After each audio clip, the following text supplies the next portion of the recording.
Kita lanjutkan kembali pemirsa dialog menghitung hari menuju endemi masih bersama kami Dr. Diki Budiman dan juga Bang Ali Mohtar Ngabalin. Bang Ali, kalau tadi KUR menyebutkan sebenarnya mau ada atau tidak adanya endemi ini tidak akan berpengaruh pada roda perekonomian. Tapi kita mengambil contoh yang sudah terjadi di tahun-tahun sebelumnya ketika kita mencoba menutup pintu gerbang masuk ke Indonesia gitu dari negara lain. Ada imbasnya terhadap roda perekonomian kita. Tapi kalau kita tidak tutup, ada kemungkinan subvarian baru ini bisa masuk ke wilayah Indonesia dan kita tidak tahu seperti apa potensi dampaknya bagi Indonesia. Ini sebuah dilema Bang Ali. Gimana pemerintah menghadapinya? Ya, itu sebabnya kenapa perlu ada roadmap. Itu sebabnya kenapa perlu ada protokol kesehatan.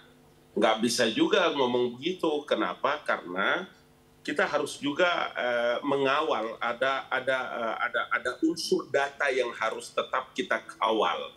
Kita kawal, kemudian bagaimana kita ikuti para epidemiologi, kemudian mengamati dengan dampaknya dan lain-lain sebagainya. Jangan dianggap sepele loh kasus-kasus seperti begini.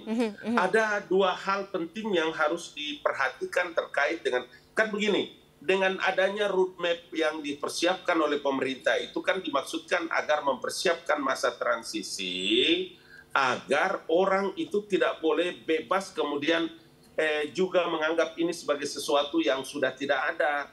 Karena peralihan status pandemi itu minimal ada dua aspek penting yang harus diperhatikan.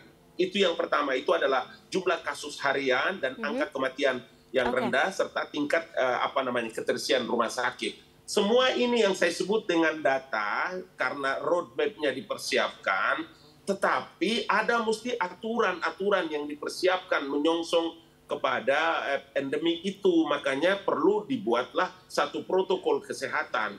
Sebab kalau nanti kita lengah, lagi-lagi saya harus mengatakan, dan itu menjadi perhatian pemerintah. Kemarin juga Pak Menko juga menyebutkan itu dari satuan tugas, dan Bapak Presiden juga berkali-kali menyampaikan, meskipun dari beberapa survei-survei indikator Indonesia politik dan lain-lain sebagainya menyebutkan sekitar 60% masyarakat juga menghendaki begini, gono dan lain-lain.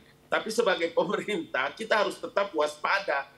Karena kasus ini kan terbukti dengan Cina kan, itu yang saya kira dari awal kita harus menyampaikan untuk kita tidak gegabah. Dan yang paling terpenting tidak bisa kita melepaskan diri dari para ahli-ahli pandemi, epidemiologi, Kang Diki dan teman-teman lain semua. Kita mesti terus berdialog, bertanya, dan itu menjadi perhatian Bapak Presiden sehingga dalam mengambil keputusan ini benar-benar kita tidak boleh gegabah dan kita tidak boleh salah. Sekali salah ini akan membuat fatal bagi kita dalam perkembangan masyarakat dan soalnya negara warga gitu. juga katanya udah capek Bang Ali pakai masker, terus saling membatasi kegiatan atau mobilisasi, pengen keluar negeri atau masuk dari luar negeri menuju Indonesia tidak perlu pakai karantina. Gimana Bang? Iya, kalau kita ikuti semua masyarakat mau seperti begitu.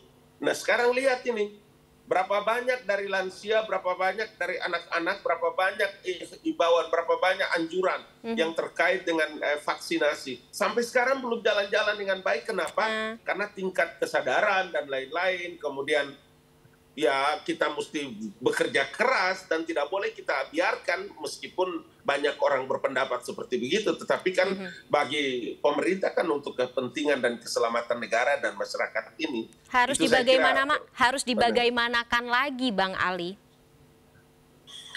Ya kalau tadi seperti Kang Profesor Diki menyebutkan bahwa langkah dan upaya kita tidak pernah tahu situasi akan datang itu kayak apa nanti. Dan karena itu tetap harus kita waspada, kita harus berikhtiar. Fakta nyata-nyata kan seperti hari ini ada di Cina, di Jepang malah.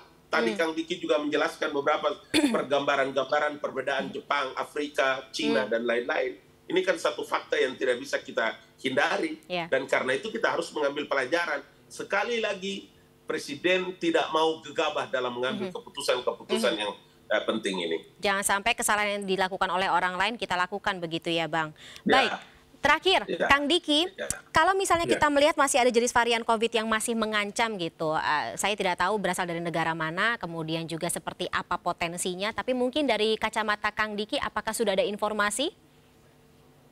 Ya, saat ini sebetulnya yang jadi perhatian dunia itu BF7 memang, yang di China, BF7. yang di Tiongkok Ya, yang China. jadi Yes. kontributor utama infeksi. Karena angka reproduksinya itu sampai 18. Padahal sebagai gambaran, Omikron secara umum tuh di angka 5-an paling tinggi. Jadi ini hampir tiga kali lipat lebih angka reproduksi. Artinya satu orang yang sakit bisa menginfeksi sampai 18 orang. Wah, 18, betul. Walaupun ini bisa saja terjadi, salah satu hipotesa adalah karena memang kondisi China yang boosternya rendah itu, gitu. Atau ya mohon maaf disampaikan, mungkin walaupun cakupan primernya lebih tinggi dari Indonesia, tapi vaksin Sinovac ataupun yang Sinovac atau apapun yang ada saat ini di China tidak terlalu efektif untuk subvarian yang baru saat ini, gitu. Bukan sama sekali tidak efektif, tapi sangat menurun gitu, dibandingkan messenger RNA. Yang menjadi permasalahan di China, nasionalismenya tinggi ya. Tapi dibutakan pada sains gitu. Kita Indonesia beruntung ketika memang kita bagus memilih vaksinasi primer kita dari kerjasama dengan China, itu efektif sebelum Omikron.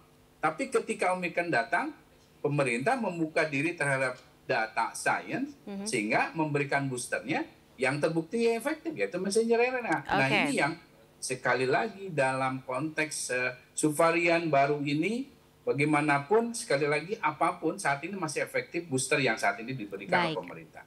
Makanya itu harus kejar. Jadi kita gunakan apapun yang sudah kita punya seperti itu ya. Baik, Bapak-bapak, karena dialognya atau katakanlah durasi dialog kita sudah habis, walaupun informasi yang masuk ini sangat insightful, tapi kita harus terpaksa sudahi dulu pembicaraan kita pada malam hari ini. Terima kasih saya ucapkan untuk Bang Ali dan juga Kang Diki atas waktunya bersama kami di MNC News Prime. Sehat-sehat, kita ketemu lagi dalam kesempatan. Terima kasih, Prof. Terima kasih. Assalamualaikum warahmatullahi wabarakatuh. Sampai jumpa. Salam. Pemirsa MNC News Prime masih akan kembali dengan informasi lainnya sesaat lagi.